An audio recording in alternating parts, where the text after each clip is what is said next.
Բարի երեկո, Փակ TV եթերում լուրերի հետքերով հաղորդումն է։ Մենք աշխատում ենք ամենօրյա ռեժիմով, որպեսզի մեր հեռուստադիտողը մշտապես լինի տեղեկացված եւ բաց չթողնի օրվա ամենակարևորն ու բացառիկը։ Երուսաղեմի Սուրբ Գերեզմանի տաճարի ներսում, որը քրիստոնեության ամենասուրբ վայրն է, Իսրայել-Իրան պատերազմի ֆոնին հնչել են օդային տագնապի ազդանշաններ։ Մենք ներկայացնում ենք բացառիկ կադրեր, թե ինչպես է հայ հոգևորականը եկեղեցում քաջալերում մյուսներին, ասելով՝ «Մի վախեցեք, Աստված մեզ հետ է»։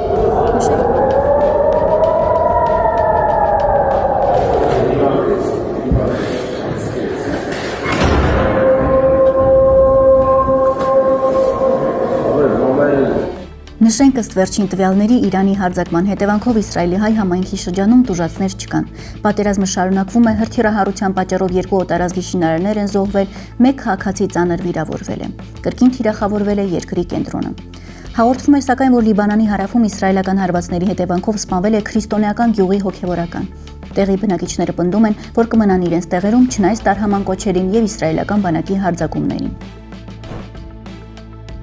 Իշխանություն լրատվականին հայտնի դարձավ, որ հանրային քրական հետապնդում է հարուցվել Սերժ Սարգսյանի եղբոր Սաշիկ Սարգսյանի նկատմամբ։ Հակակոռուպցիոն դատանի դատավորը բավարարել է նախաքննական մարմնի միջնորդությունը Սարգսյանին կալանավորելու վերաբերյալ։ Ալեքսանդր Սարգսյանը մեղադրվում է առանձնապես խոշոր չափերով վատնում կատարելու մեջ։ Ըստ մեղադրանքի նա հանդիսանալով 2000-2007 թվականներին Պաշտպանության նախարարի պաշտոնը զբաղեցրած Սարգսյանի եղբայրը 2001-ից 2018 թվականներին օգտագործել է իր ազդեցությունը եւ դրդել այդ ժամանակահատվածում պաշտոնավարած ՊՆ զինվորական ոստիկանության վարչության պետերին իրենց վստահված առանձնապես խոշոր չափերի պետական միջոցները վատնման եղանակով հափշտակվելուն։ Դատանը մեղադրյալի գտնվելու վայրը հայտնի չլինելու պայմաններում քննարկելով վերը նշված միջնորդությունը փախուստը կանխելու հիմքը բարձր գնահատելով բավարարել է այն եւ կիրառել կալանք։ Սաշիկ Սարգսյանին հայտնաբերելու եւ ՀՀ իրավասության ներքո գտնվելու դեպքում վերջինիս կալանքի հարցը կրկին քննարկվելու է դատանի կողմից։ Հայտարարել են հակակոռուպցիոն դատարանից։ Նշենք, Սաշիկ Սարգսյանը Հայաստանում չէ։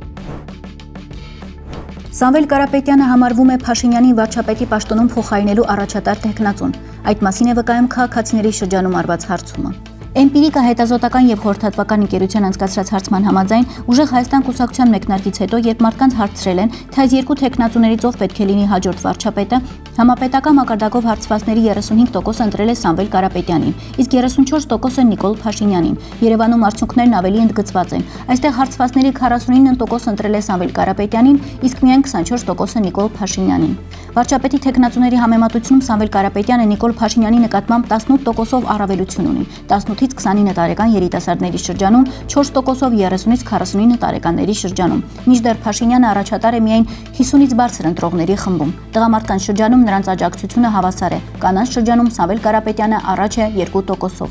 Նիկոլ Փաշինյանը կայուն կերպով կորցրել եւ կորցնում է ընտրողների աջակցությունը։ Հիասթափված ընտրողների մեծ մասը ապավինել է Սամվել Կարապետյանի գլխավորած նոր կուսակցությանը։ Կուսակցության աջակցությունը վերջին ամիսներին զգալիորեն աճել է։ Այն 2025 թվականի նոյեմբերից մինչև 2026 թվականի հունվարը աճել է 4%-ից հասնելով 13%-ի։ Ուժեղ Հայաստան կուսակցության մեկնարկը լրացուցիչ զգալի խթան է տվել այդ աճին եւ քվեարկության մտադրության ցուցանիշը հասել է 24%-ի։ Մարդիկ կորցնում են վստահությունը Փաշինյանի նկատմամբ թե Երևանում, թե ամբողջ Հայաստանում։ Երևանում միայն 24%-ն է գոհ վարչապետի պաշտոնում նրա կատարած աշխատանքից, մինչդեռ 75%-ը դժգոհ է։ Համապետական մակարդակով եւս իրավիճակը Փաշինյանի համար բարենպաստ չէ։ 37%-ը գոհ է նրա աշխատանքից, իսկ 61%-ը դժգոհ։ Մարդիկ կորցնում են վստահությունը Փաշինյանի նկատմամբ, քանի որ վախենում են պատերազմի վերսկսումից եւ կարծում, որ նրա հաստատած խաղաղությունը միայն ժամանակավոր է։ Նագորնո Ղարաբաղ օբզերվերը հայտնում է, որ Ադրբեջանի Լաչին հորժորջվող օդանավակայանը հնարավոր է օգտագործվի Իսրայելի կողմից Իրանի դեմ։ Ուշադրություն է գրավել մասնավորապես այն փաստը, որ չբնակեցված տեղանքում գտնվող օդանավակայանը արագ մաքրվել է ձյունից, չնայած առած ձյան պայմաններում։ Կանոնավոր չվերթների բացակայություն կա։ Վերլուծական հոդվածում նշվում է, եւ այս ամենը արվում է Բաքվի հասցեին Իրանի նախազգուշացումների եւ Նախիջևանի օդանավակայանին աթեստների հարվածների ֆոնին։ Հիշեցնենք 2026 թվականի մարտի 5-ին Ադրբեջանի իշխանությունները հայտարարեցին, որ Իրանը աթեստներով հարվածել է Նախիջևանին։ Թիրախներից մեկը եղել է Նախիջևանի միջազգային օդանավակայանը։ Մեկ աթեստ ընկել է նաեւ դպրոցի մոտ տարածքում։ Վնասվել է ենթակառուցվածքը, 4 քաղաքացիական անձ վիրավոր է։ Ադրբեջանի պաշտպանության նախարարությունից էլ հայտարարել էին, որ հարվածներն իրականացվել են հենց Իրանի տարածքից, եւ դա քաղաքացիական ենթակառուցվածքի վրա հարձակում է։ Բաքու միջադեպը անվանել է ահաբեկչական հարձակում։ Թեհրանը կտրականապես հերքել է հարձակումը, նշելով, որ միջադեպը կարող է լինել սադրանք։ Իրանի նախագահը խոստացել է քննություն անցկացնել եւ բարձել դեպքի հանգամանքները։ Իրանի պաշտոնյաները նաեւ ակնարկել են, որ իրենց թիրախ կարող են դառնալ միայն այն երկրները, որոնք իրենց տարածքը տրամադրում են Իրանի հակառակորդներին։ Այս ֆոնին հարավային Կովկասում ցանկացած միջադեպ միանգամից դիտարկվում է որպես պատերազմի վտանգ տարածաշրջանում։ Վերլուծաբանները ընդգծում են մի կարևոր ռիսկ։ Եթե հաստատվի, որ հարվածը իսկապես Իրանից է, ապա կարող են ներգրավել Թուրքիան, Ադրբեջանի դաշնակից երկիրը եւ ՆԱՏՕ-ի երկրները։